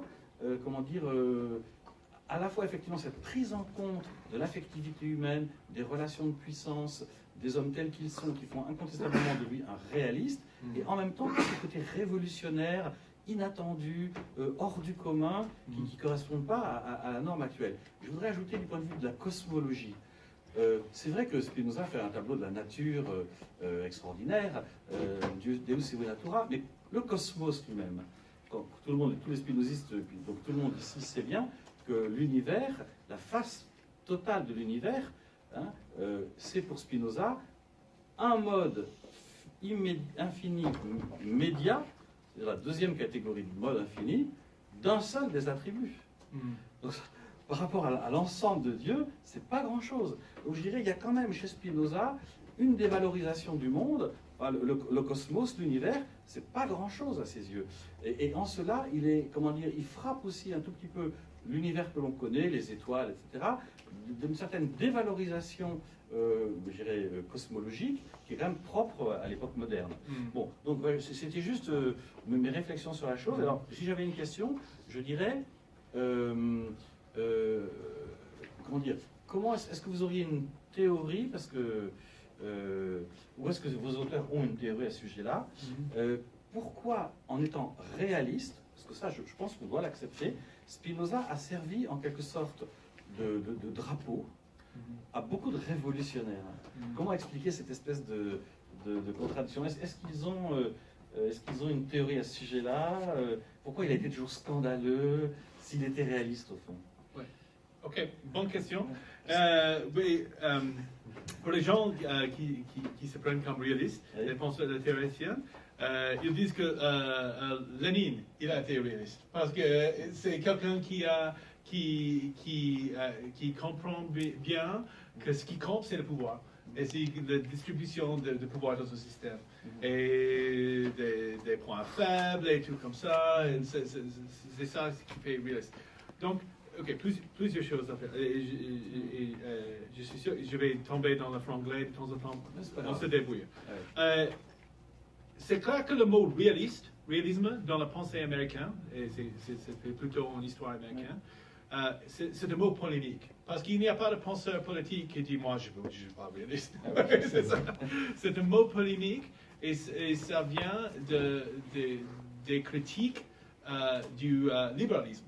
Et en particulier le libéralisme de quelqu'un comme Woodrow Wilson ou des gens qui font les Nations Unies ou la League of Nations et tout comme ça, qui dit qu'on peut changer le monde pour faire des gens plus bien et tout comme ça, il y aura de la paix et tout ça. Et le réalisme, c'est non, c'est cette croyance qui est fausse, qui crée plus de difficultés dans le monde politique. Donc il faut être réaliste. Et si on ignore la réalité de pouvoir, ça tombe mal. Et donc, vous voyez que dans le contexte de la guerre froide, ça compte beaucoup. Parce qu'il y a des libéraux dans les États-Unis qui pensent qu'on peut changer le monde, changer la vie des communistes, changer la vie des autres. Et après ça, il y aura de la paix. Et le réaliste dit non, il faut accepter qu'ils sont en pouvoir dans l'Union soviétique, et il faut accepter tout ça. Et ça, c'est le commencement de politique. Pas changer le monde, mais accepter le monde comme tel. Mais déjà, c'est le paradoxe. Parce que la question devient que faire dans le monde politique si c'est comme ça. Et ça, c'est la critique de Waltz, que sa théorie devient une théorie nécessitaire, déterministique, où l'homme d'État compte pour rien. Parce que, in the long run, comment on dit ça en français? À terme. À terme, oui, à terme, les choses vont comme elles vont. Comme elles vont, oui. Dieu, la nature, c'est quoi? Ça va tomber comme ça. Et c'est une anecdote intéressante. au moment où la théorie de Waltz est le plus estimée, c'est en pleine guerre froide. Il a cette théorie de la bipolarité du monde entre les États-Unis et l'Union soviétique. Et on dit, après la chute de l'Union soviétique, hop, il avait tort parce qu'il n'y avait pas cette stabilité bipolaire. Et il a dit, ah, mais j'avais raison, il y avait la stabilité bipolaire, mais c'est clair que les faits de pouvoir ont changé. Et c'est pour ça que ça tombe et le système change. Et on peut toujours donner un compte, on peut toujours donner un compte rationnel du monde politique, mais où est l'endroit pour l'acteur, pour l'agent, pour l'homme politique? Et ça, c'est, à mon avis, c'est un dilemme qu'on voit dans la pensée de Spinoza lui-même. Parce que c'est clair qu'il y a une tension où on ne peut pas assumer la cohérence d'œuvres de Spinoza tout entière, entre l'éthique et la pensée politique, les écrits politiques. Parce que il y a... c'est difficile à expliquer. Il y a quelque chose dans l'éthique qui est, à mon avis, est politique, contre-politique. Le sage, à la fin de l'éthique, qui a l'amour intellectuel de Dieu, il accepte des choses. Ce n'est pas quelqu'un qui vont changer le monde, qui vont entreprendre une action politique, un projet politique. Mais c'est clair, dans le traité, les deux traités, qu'il y a une théorie de ce qu'on doit faire pour avoir un État stable. Mais c'est pas clair comment ça marche ensemble. Et ça me gêne toujours de Spinoza, cette façon. Dernière chose à dire, je crois qu'il y a deux histoires de Spinoza, en gros. Spinozisme dans la modernité de ces siècles. Et il y a une histoire où Spinoza est dans le sillage de Descartes, dans sa métaphysique, il change des choses de Descartes. Et il y a une autre tradition, qui est la tradition anglaise et allemande plutôt, où il est dans le sillage de Hobbes. Et c'est clair, évidemment, qu'il est entre les deux, il est dans la métaphysique et il est dans la pensée politique. Et c'est tout embrouillé et tout ça. Mais dans cette littérature, c'est clair que c'est Machiavel, Hobbes, Spinoza qui font un ensemble à l'époque. Et la question des métaphysiques de Spinoza sont plutôt de côté. Et c'est pour ça, je crois, que ce mec, ce type Waltz, il n'a même pas compris que sa propre théorie est métaphysiquement spinoziste, parce qu'il se concentrait sur l'écrit politique. Merci beaucoup. Oui, c'est très éclairant. Alors, une question, Jack? Yeah, great. I'm going to speak in English though. You don't have to get up. Vous parlez anglais, mais pas trop vite, Jack. Hein? Okay. Great paper. Yeah, I have a lot of questions, in fact. Just with response to what you just said, I mean, I think the realist would have obviously an easy response to your problem. How do you reconcile the ethics and political works? I mean, that would just be that they're written for different audiences. Yeah. And that's Spinoza's a realist in this sense. I mean, he understands he cannot possibly hope to enlighten the multitude. And that multitude, that discussion of that multitude takes the foreground in the political works. And whereas in the ethics, there's this sort of different object at stake, sort of the wise man who's just concerned with his own well-being, etc. But I thought what you were going to say there just was about how the deeper tension I think your paper is about, which is that determinism and politics don't make easy bedfellows. That's kind of what I thought the whole paper was kind of about. And I thought that's what you were going to say when you said, I can't reconcile the ethics and the political treaties. And I thought also that's what Waltz might have been trying to say at times. I mean, now I think some of what you said got lost in translation for me. I think I'll have to read it. Also, I just don't know Waltz at all. Like I think most people here probably. It's very interesting sounding though. For instance, I didn't understand always, I didn't understand your conclusion, actually. That's what I was going to ask you specifically. At the very end, you sort of said something that sounded very suggestive, and I didn't understand it, though. And it was that, there was this presence of sort of, so you show us how Waltz has this suggestive reading of Spinoza and Augustine, and then at the very end you kind of then turn to Augustine and Spinoza and compare them on your own terms. Yeah, yeah. And but then they're like, there's still this original sin in Spinoza. Yeah. And I really got lost at that point. Okay. So I just wish maybe to hear more about that. And sort of the concluding remarks. Yeah. And maybe that has to do with like the format of a spoken paper as opposed to a written paper. I feel like this is so erudite, you know. There's just something, a lot of stuff going on. And so if I read it, you know, I can have an intro and be like, okay, here's what is going to happen. Similarly, I thought it was sometimes hard to always know whether you agreed or disagreed with Waltz's reading. I think a lot of times you challenge him, and that was clear. But then sometimes it seemed also like you agreed with his reading, but it wasn't always maybe that's sort of just like a secondary note. Trop sophistiqué. You know? C'est trop sophistiqué pour toi. It's a little sophisticated. It's a little highbrow. It's a little highbrow. And there was also, I think, something else I thought was interesting, just on a side note. You know, Spinoza, when you were discussing this anarchic condition of international relations for Waltz, I was thinking, oh, that does sound very Spinoza's. I mean, at least in my memory, chapter 3 of the political treatise at the very end, you know, he sort of limits the like structuring of imperium at the level of a nation state, essentially, and then you have what are many imperium just fighting it out. Yeah. And so I've always wondered, well, why doesn't Spinoza just go to the next step and say, you know, and eventually one might have emerge a super imperium, imperium of imperium, a sort of world order. But he doesn't. He just leaves it there. And I just thought that was interesting. I thought that was very suggestive. I was surprised Waltz, or I don't know. I mean, it wasn't also clear to me whether Waltz, and that was something else I kind of wasn't clear on in your talk. Did Waltz study all of Spinoza's works? I mean, did he systematically quote them all, or is it really just his ethics he's focusing on? No, it's political writings. It's the political writings. Yeah, well, he cites the ethics a little Okay. bit, but it's clear that he cares, he's read and studied the political writings. Okay. Can I answer Okay, your question? no, go ahead. I was So- going to ask, like, did you go to his archives to read his PhD? That's great. I read his PhD. It is in the Yeah. archive, but it's online. Okay. Someone who actually went there shared with me a copy of it. Okay. I didn't travel to Okay. New York to look at it. Yeah. Ok, je vais répondre en anglais. Sure. Lentement. Yeah. Okay.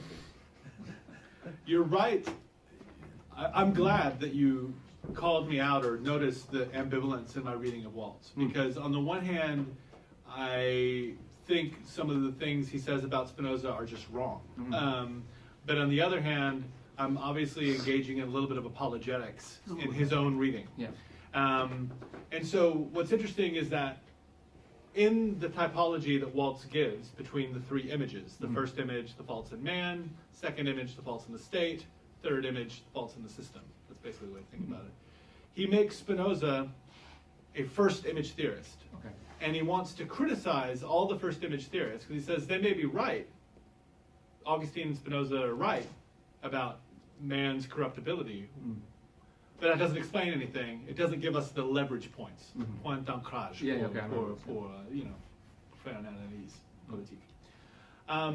But in Waltz's own reading of Spinoza, I'm reading against the grain, he himself keeps undercutting his effort to like limit Spinoza to this part. Yeah. And it anticipates his later work. I see. When you say it like that, it's very clear. Yeah. Well, just say it it's like in that. English. Yeah, definitely just write that sentence Right. in the published paper. And then the other thing that's surprising to me, because I'm interested in these genealogies Right. of Spinozism, is that this late book by Waltz that I didn't really cite from a lot, The 79 book? 79, Theory of International Politics, comes out of this milieu, this structuralist milieu, where he's talking about the same kind of cybernetic authors and structuralist authors that have informed French structuralism.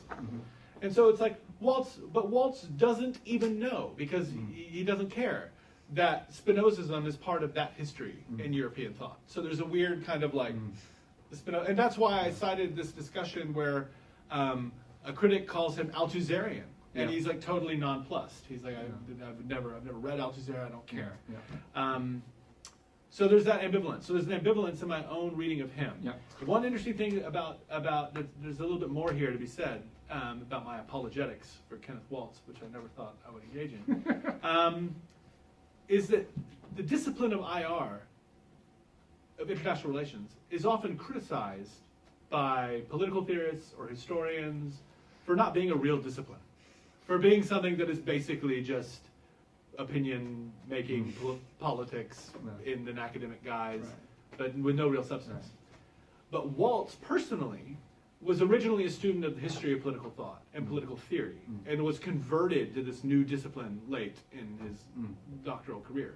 And so his first work betrays this kind of transition, and so I am sort of like trying to recover that he actually understood something about political thought and try to kind of vindicate that.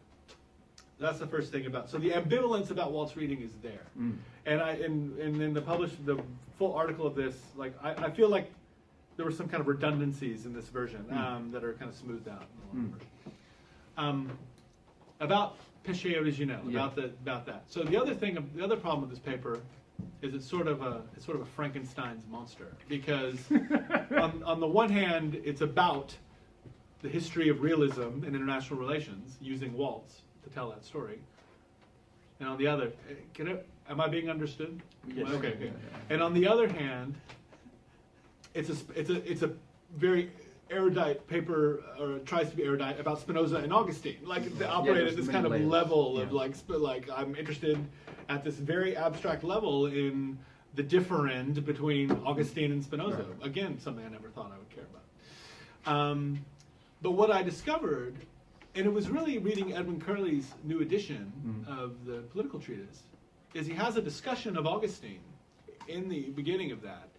He says it's now verified that Spinoza had Augustine, had the text in his library, so we know that he was acquainted with the text. And Edwin says that these references to sin in the political treatise are definitely addressed to Augustine, are definitely about Augustine. And so to me it's very interesting to think that these two, that someone like Waltz or another reader can read Spinoza and Augustine as descriptively the same about the world and man's capacity for harm, but giving totally different metaphysical accounts of that. And what I noticed reading the political treatise with Curley's guidance is some kind of hand-wringing in Spinoza. I don't know how you say that in French, but like a discomfort in Spinoza of trying to be like, this doctrine of original sin does seem to name something real, like that we need to account for. And his own system, Spinoza's own system, can't really account for it. And one of the consequences of that's comes from my spending too much time with analytic political philosophers in Australia, is I kept thinking about this word that they like, which is blameworthiness. That politics, at some level, has to deal with what makes an action blameworthy. You can have actions that are wrong, but aren't necessarily blameworthy because you can give a rational account of why the person did the wrong action.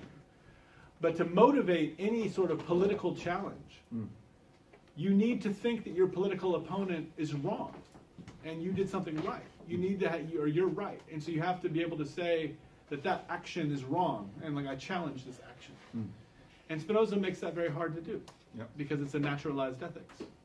Whereas the Augustinian ethic, which I don't know, I'm reluctant to sign up for, is because it comes with this whole other doctrinal business. Like it comes with Augustine's like, there's no problem. It's original sin, of course. Like, and it's not for us to justify because it'll all be sorted out by God eventually. So what I was saying in that regrettably oracular conclusion was that I want there to be a secular realism. But I don't think you get it by just saying, will to power in Nietzsche, that's the same thing as original sin. Or Spinoza's like conatus is just another version of original sin. It's like, no, they have to articulate the alternative. And they really, really haven't. And this is a general problem in all the debates about the secularization of politics in the modern world, is the inability to fully extricate and give a theory of politics that isn't a subtraction story which is the Charles Taylor account, Mhm. the receipt de soustraction, where you just take out what you want. So that's just a way to engage Yeah. with some of those things. Great. Merci beaucoup. Je continue en français parce que Oui, c'est bon, c'est bon, c'est bon. nous pouvons parfaitement nous comprendre à travers dans ces deux langues. J'ai l'impression d'avoir tout compris, donc je peux me répondre à Jack. Alors, il me semble, oui, que vous avez demandé, c'est une question très intéressante. Pourquoi Spinoza ne franchit pas le dernier pas? Pourquoi il n'institue pas un impérium général? Mais en fait, il le fait un peu quand même.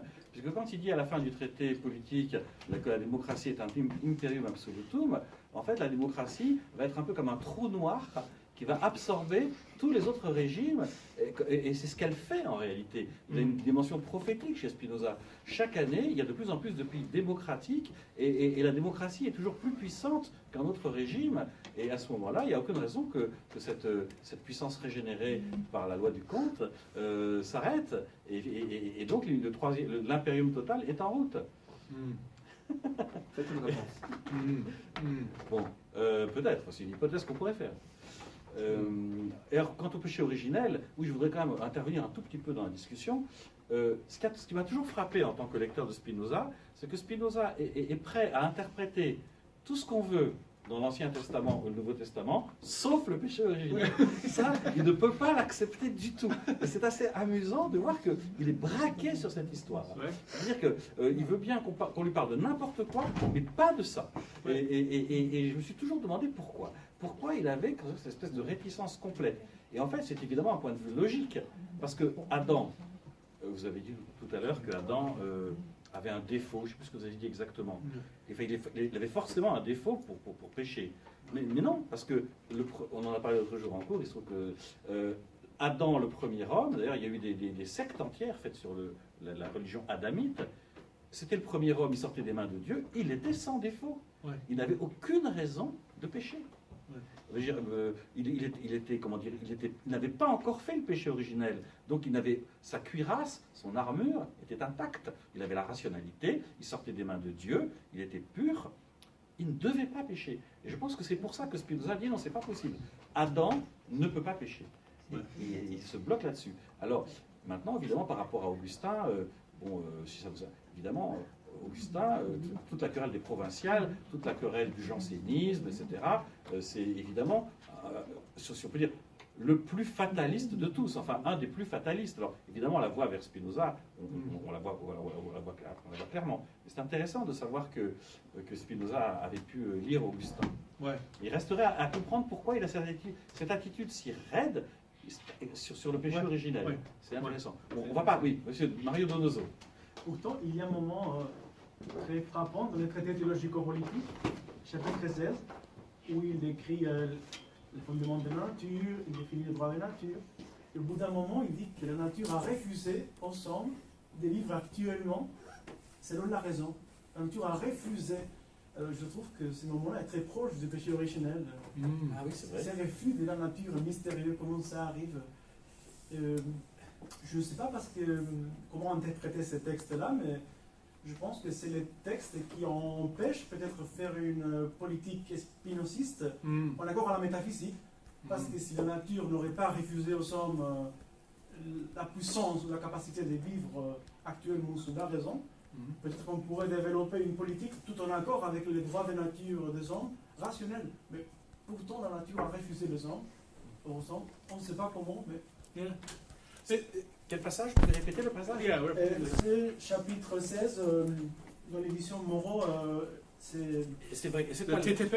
Oui. c'est TTP. Ouais, Vous pouvez nous dire la référence et le verbe latin? Je peux vous le dire. On a tant dit de negavit. Ouais. Non, mais c'est frappant parce qu'il y a une façon. Charles a déjà dit quelque chose de ce genre. Je crois qu'il a dit ça. Il y a un élément de la pensée Spinoza qui est bien utopique, émancipatrice. Il croit que nous sommes tous doués avec la capacité d'être libres dans l'intellectuel amour de Dieu. C'est vrai, c'est le projet de l'éthique. Mais je crois aussi qu'il y avait un changement d'avis de Spinoza lui-même sur le Vulgate, sur la multitude. dans ses expériences, dans ses propres expériences politiques. Et parce qu'à la fin, dans le traité politique, il ne croit pas du tout que c'est possible, qu'il y aura des multitudes qui sont toutes dirigées par la raison. Donc il y a les deux croyances et ils sont en conflit. Ils sont En conflit, oui. en conflit. Mais peut-être que c'est une version séculaire de la problématique augustinienne, parce que c'est Augustin, il ne croit pas que dans la cité de l'homme, qu'il n'arrive jamais qu'il y aura de la paix perpétuelle, des gens vont get along, mais dans la cité de Dieu, oui. Dans la cité de Dieu, oui. Mais il y a un conflit entre les deux. Donc, c'est un peu ça, Spinoza. Alors, votre passage, c'est où alors? Et les passages se trouvent dans chapitre 16. Oui. La page de Gebhard, c'est 180. 104 180. 190, pardon, 90. 190? Oui. Ah, c'est ça. Au chapitre 16? Chapitre 16. C'est pas plus loin que ça? C'est long? C'est 490. Édition de Gebhard. Ah, de Gebhardt, ah oui, d'accord, d'accord, de Oui, Gebhardt. l'édition de Moreau Larrey, c'est 507. D'accord. Ok. Donc, je vous lis le passage, si vous voulez. Oui.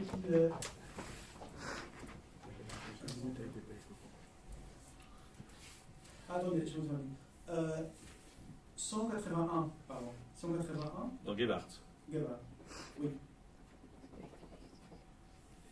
Et Moreau alors? Ah oui, voilà, il dit. Bon. Et pendant ce temps, néanmoins, les hommes, ils sont tenus de vivre et de se conserver autant qu'il est en eux, c'est-à-dire sous la seule impulsion de l'appétit, puisque la nature ne leur a rien donné d'autre et leur a refusé la puissance actuelle de vivre selon la même raison. En latin, il dit actualem potentia exana ratione viventi denegavit. Denegavit, oui, d'accord. C'est l'air fort, là. Oui, c'est vrai, c'est vrai. C'est pas tout à fait refusé, mais enfin, ouais, c'est bon ça. Oui. C'est intéressant. Oui, c'est-à-dire, oui, dénégarer, c'est pas exactement refuser au sens, c'est plutôt comme l'aveugle qui n'a pas la vue. C'est-à-dire, ça lui a pas été donné. C'est quelque chose, comment dire, c'est une relation qui est plus neutre d'une certaine façon qu'un refus qui viendrait d'une puissance supérieure vers une puissance inférieure. C'est pas récusare, par exemple, comme ça. Dénégarer, c'est-à-dire on ne lui a pas donné. Voilà, il ne lui a pas été donné de. C'est-à-dire la nature lui a dénié, du verbe dénier avec la négation, hein, pas, lui a dénié, comme verneinen, enfin ouais, elle lui a dénié ce droit. C'est-à-dire, effectivement, c'est-à-dire qu'elle ne le lui a pas donné. Mais est-ce que c'est vraiment pour autant un refus? Il faudrait voir. Mais c'est quand même un passage très intéressant. Ouais. Oui. Où est l'enjeu? Parce que si la nature refuse, c'est comme s'il y avait. Ouais, vas-y. Comme s'il avait du péché originel. Parce que Parce que s'il y a un refus, alors l'homme n'a pas la capacité de faire ce qu'il devrait faire par rapport à sa nature. Comme si on l'avait chassé, oui. Ouais. Exactement. Il avait chassé du paradis, oui. Ouais. Oui. Alors, merci. On verra ça, oui. Bonne réponse. Est-ce que nous avons d'autres questions? Monsieur, vous pouvez vous dire qui vous êtes en une seconde? Oui. Nicolas Lema. Vous faites une thèse sur Spinoza? Oui, oui, D'accord. parce que ça, je suis en train de D'accord. je voulais te demander, parce que je sais que tu te spécialises à la pensée française aussi, donc je voulais demander juste si tu trouves qu'il y a des ressemblances entre la lecture de Waltz, que je ne connais pas, et la lecture des spinozistes en France, en fait. Parce que je pense d'emblée, je pense à Mathéron, par exemple. Il y a au moins deux éléments chez Mathéron qui sont très très proches de ce que tu viens de dire sur Waltz. Je pense, moi, c'est la inauguration, on peut dire, d'une pensée de l'État comme un individu. Donc l'individualité de l'État, c'est qui ressemble un peu à ce que tu viens de dire sur l'État comme un mode chez Waltz. Mais aussi la notion de, je ne sais pas si un péché originel ou quelque chose comme ça, une sorte de violence originaire chez l'être humain. Parce que, Chez qui? Chez l'être humain. Donc, Chez l'être humain. Parce que chez l'homme. Parce que bon, les femmes. Parce que Macron, il y a un article qui est vraiment intéressant où il dit l'une des raisons pour Spinoza de n'avoir pas fini les traités politiques, c'est qu'il a trouvé que la démocratie commence toujours par l'indignation. L'indignation mène à la violence toujours. Au lynchage, il dit même. Ah oui. Au lynchage. Cet article sur l'indignation. Oui. Donc, il y a chez Macron, je pense, au moins deux éléments qui sont assez proches à ce que tu viens de dire. Oui. Ouais, non, Mais il y a d'autres penseurs aussi. oui, non, j'ai noté ça moi-même.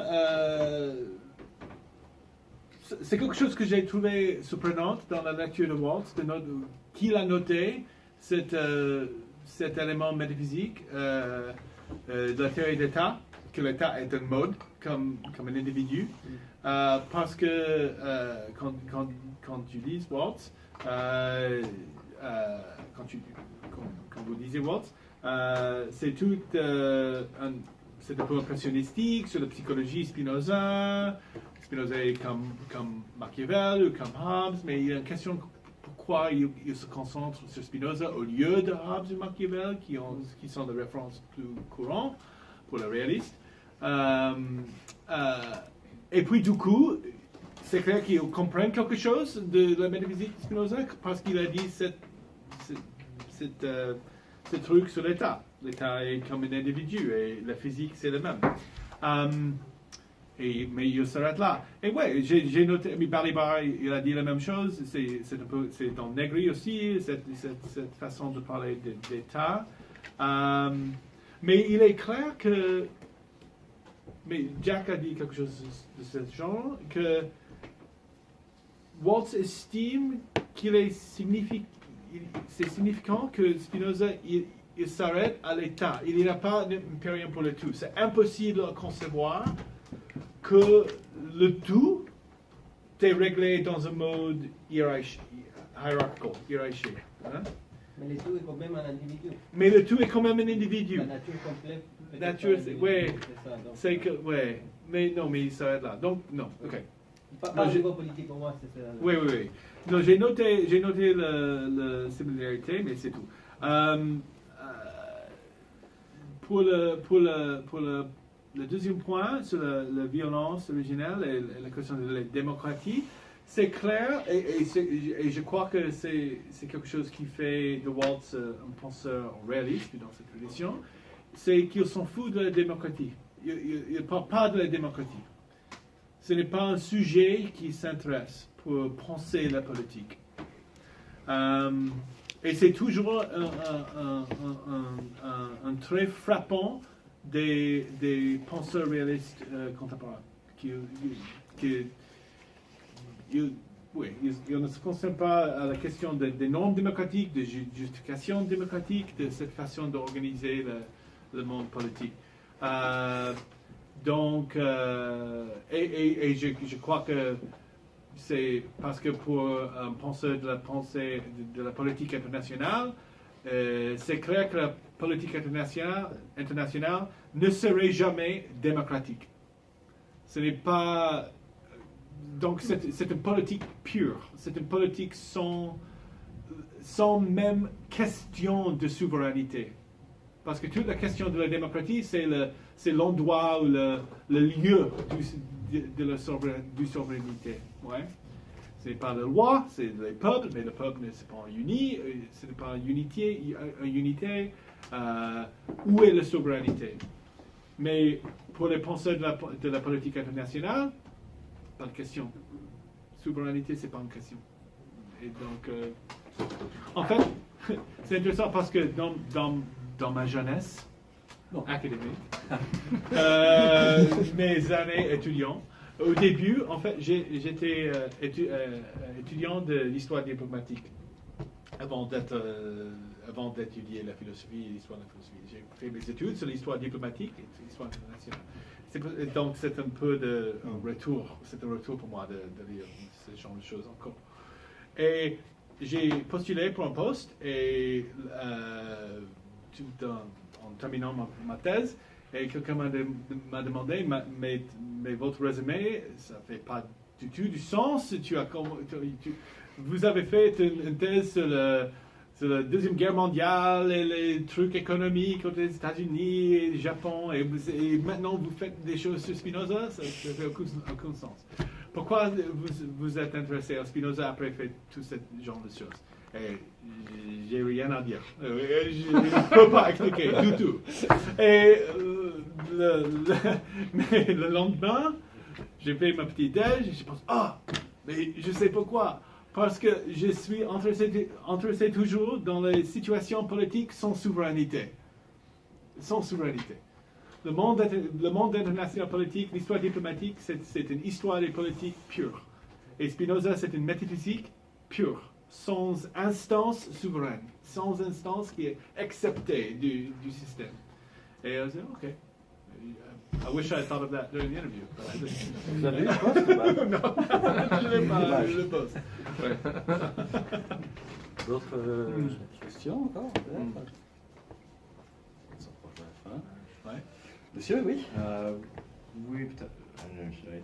En anglais, ça va. Go ahead. Ou No, français. English, in English. Okay.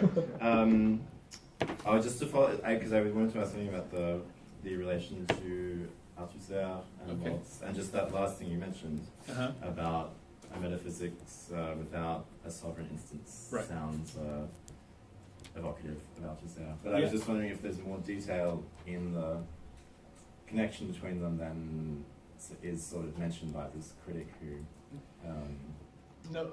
No one else has explored it. And at the time that the critic called Waltz an Althusserian, this was 1984.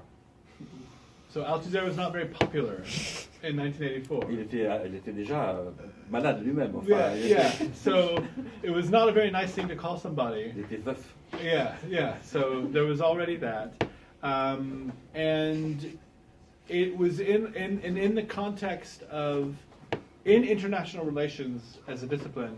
There is a subgrouping that is like critical international theory. That's basically critical theory of IR, but they're all Frankfurt School. They're all like Habermasians or Adornoians. So even among them, it's bad to be Althusserian. So no one was ever going to see the description of Waltz's work as Althusserian as potentially positive or like illuminating or like something to its credit, you know.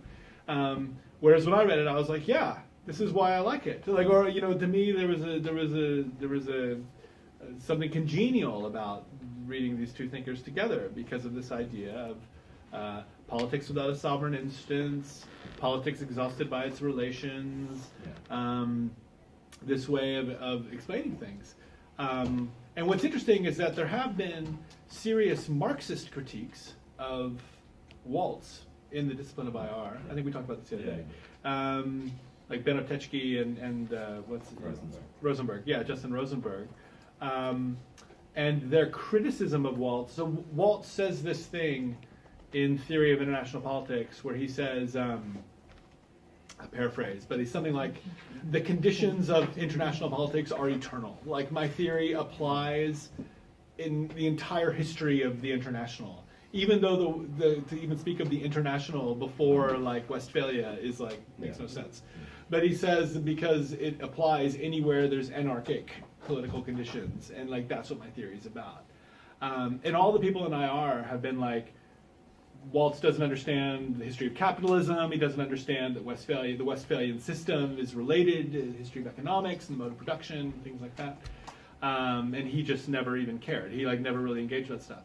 But there are similar critiques of the Althusserian theory of history, and its overwhelmingly theoreticist conception of like the mode of production as a way to make history intelligible, and its indifference to a nominal empiricism. So there's that similarity too. But that's the ambiguity often, right? Is that there's all, you know, so there's like idea of the co-articulation of words of production. Yeah. There's this element in Althuserianism that is actually very theoreticist, but to this kind of point of such the intensification of overdeterminations or whatever. Yeah. To produce a kind, this is why he's sometimes described as a kind of nominalist or even positivist thinker, right? So it's this kind of type of theoreticism that. So I wondered if that was one thing that I wondered about, if there's any analogies with a concept like overdetermination. Well, there is. I mean, if you actually are interested to read anything by Kenneth Waltz after this paper, there is a very good article he wrote called "Structural Realism After the Cold War," where he defends his theory, and basically parts of that article read like Althusser in Contradiction and Overdetermination, talking about 1917 and the Bolshevik Revolution being in some sense overdetermined, and Waltz talking about the collapse of the Soviet Union and the end of the Cold War as being in some sense overdetermined. And the point is that these were not circumstances that we can make intelligible by referring to the intentions of political actors that made it happen, but with our retrospective rationalism, we can see how the causal situation got overdetermined. I mean, Waltz even has these silly graphs that are a circle with all these arrows coming in on it at the same time, showing that it's overdetermined. But Waltz was not.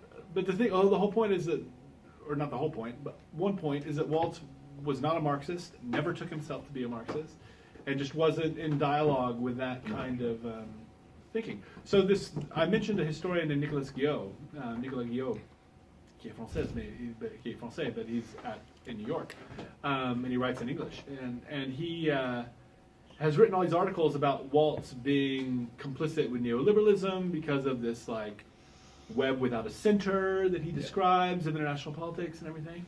And I read his stuff, and I was like, "This is Spinoza's. You're making him sound like Spinoza." And Guillot was like, "No, I like Spinoza. I don't like Waltz. I like Spinoza. So this can't be Spinoza." Which is how a lot of our intellectual work. I do the same thing. But I was seeing some sort of seeing that description. I mean, because that same kind of critique happens about Spinoza. And there are people that say, Hart and Negri, that is complicit with neoliberalism. That it's that kind of version. But to me, I just thought there was another way to talk about this history that was different from saying, "Oh, you just take the sovereign decision and dissipate it in the system," but it's still this kind of reactionary, anti-democratic conception of politics. I don't think it's necessarily reactionary. I think it's interesting in other ways. Anyway, I'm sort of just rambling on now. But no one is exploring this Althusser-Waltz connection, and I don't think I'm going to beyond this paper. So. Bien, on s'approche un peu de la fin de la séance, mais il y a encore éventuellement la place pour une dernière question, si quelqu'un le souhaite. Et sinon, on va simplement... Non, mais je laisse comme une petite seconde. Non, pas de regret. Profitez bien de notre invité. Vous savez, on n'aura pas tous les jours le plaisir et l'avantage d'avoir Kurt Speden avec nous. Ah, monsieur, je vois une main qui se lève. Ah, voilà. Oui. La dernière question, alors courte, avec réponse courte. Je pose une question que j'ai toujours posée. Vous avez parlé de la pensée séculaire de Spinoza. Est-ce que, en même temps, vous avez aussi parlé de la pensée laïque? Ouais. Il y a quand même une différence entre les deux. Enfin, moi, ma question, c'est que je considère que Spinoza est peut-être le premier philosophe qui, pour la première fois, a pensé cette notion sans lui dire son nom, c'est la notion laïque. Et ce qui est différent justement dans l'histoire de la notion séculariste. Ouais. La différence dans le fait que dans un cas, il y a vraiment une séparation des deux mondes, de la politique, de la religion, et dans l'autre cas, il n'y a pas cette séparation. Dans le cadre de la sécularisation, il n'y a pas cette séparation. Est-ce que j'ai raison de penser comme ça? Oui, vous avez tout à fait raison. C'est une bonne question. Deux choses à dire. Premièrement, que l'entrelacement ou la distinction entre laïque et séculaire, c'est plutôt un effet de l'ami qui a fait la traduction de mon propos. Moi, je ne fais pas cette distinction de laïque et séculaire, mais en fait, elle a raison de l'introduire dans la traduction, parce que le mot séculaire, le concept séculaire, ce n'est pas un concept spinoziste. Et je suis d'accord avec vous que vous pensez plutôt une politique laïque, parce que, et je vous dis pourquoi, parce que le concept même de séculaire, c'est un concept religieux, c'est un concept qui vient de cette distinction entre le sacré et le séculaire. Le saculum, c'est pourquoi j'avais cette discussion de saculum qui vient d'Augustin. Et il y a tous ces débats autour du sens du séculaire dans l'Europe de l'époque, parce que le sens original de sécularisation ça était de décrire le transfert de propriété de l'Église ou des gouvernements au public et tout comme ça. Donc ce n'est pas un mot pour Spinoza. Et je pense que une raison pour laquelle, c'est que Spinoza aussi, il n'est pas un penseur de l'histoire, il n'est pas un penseur du temps. Et le concept de saculum, c'est le concept du temps ou de l'histoire qui n'est pas sacré. Et ce n'est pas le Weltanschauung, la vision de Spinoza de penser comme ça. Donc c'est un peu flou dans mon exposé de